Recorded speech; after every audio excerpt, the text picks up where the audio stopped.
cry like Sauron when he lost his contact lens. Nobody move! Nobody move! Does anybody see it?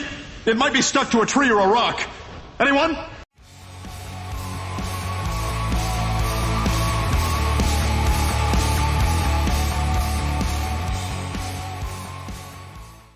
I grew up in a very dysfunctional home, to put it lightly. My dad would get in my face every day and scream at me like I was a worthless dog. My mom was a religious zealot, and my big sister regretted I was born. I was in desperate need for an out, an escape, anything to take my mind off the pain that was my life. And as strange as it sounds, the Lord of the Rings films helped me do just that. I'll never forget the hype I felt when I first saw Gandalf face off against the Balrog, or how my heart sank when he fell into darkness, and I thought that would be the last time we saw the character. How disappointed I was when the first movie ended with Frodo and Sam walking to Mordor, not because of bad writing or characters, but because I wanted more, and the thought of waiting for even a year for the next film was unbearable. My amazement of how Gollum's animation looked, the excitement I felt of Gandalf appearing with the Rohirrim at Helm's Deep, and the sadness I felt when Frodo tells Sam, "Go home."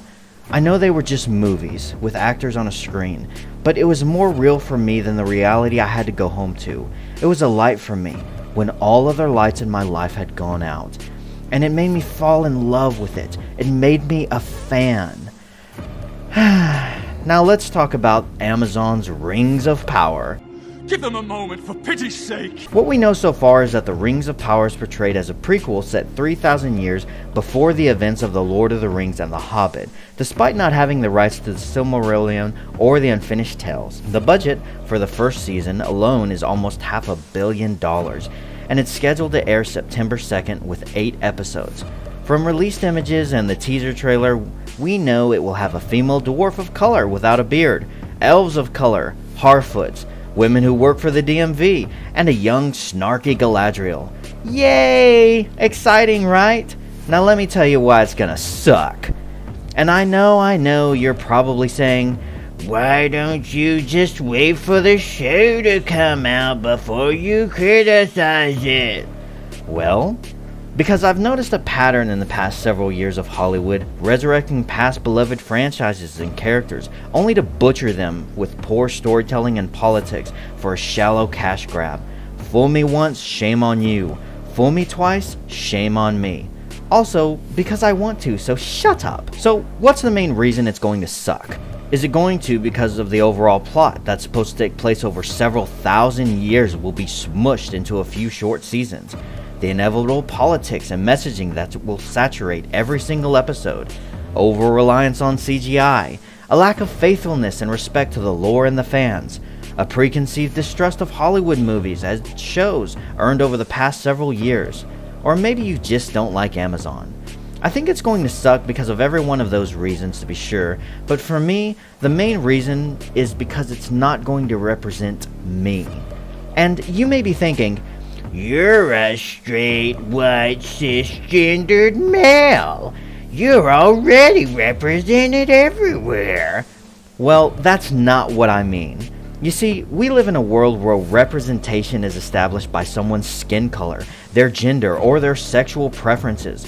We draw lines in the sand and wage war on social media based off of superficial traits most people have no control over, or on fake moral standards that change as frequently as the weather does. Entertainment, pop culture, and politics always seem to focus on the differences that divide us, instead of on the things that we all have in common that can unite us. Looking back when I was younger, I could connect and relate to people and events in the Lord of the Rings movies because they focused on the characters and the story. They paid homage to Tolkien's work in spite of changing story elements or even leaving some characters out completely, like Glorfindel. When they laughed or said a joke, I laughed. When they were angry, I was angry. And when they mourned, I shed tears with them. I felt like I was a part of their world, going on an adventure with them. Everyone did. In spite of it being a fantasy world with wizards, trolls, and even dark lords, we all felt represented. Whether you were a man or woman, black or white, Christian or atheist, we all came together because we all feel pain, joy, hate, and love. The original trilogy had heart. And when the story had finally ended, I was able to return to my crappy reality with a little bit more light than I had before. which is exactly what it was meant to do. When I look at all we've seen so far from the Rings of Power, it doesn't make me feel any of that. It feels cold and devoid of life, leaving a bland taste of political correctness mandated by a company who could care less about the actual fan base. The Rings of Power will suck because it's not going to have heart. I really do hope I'm wrong about this, because we're living in a time where we desperately need something we can find common ground on, something that can draw us together, a new fellowship, because the last thing we need right now is more division.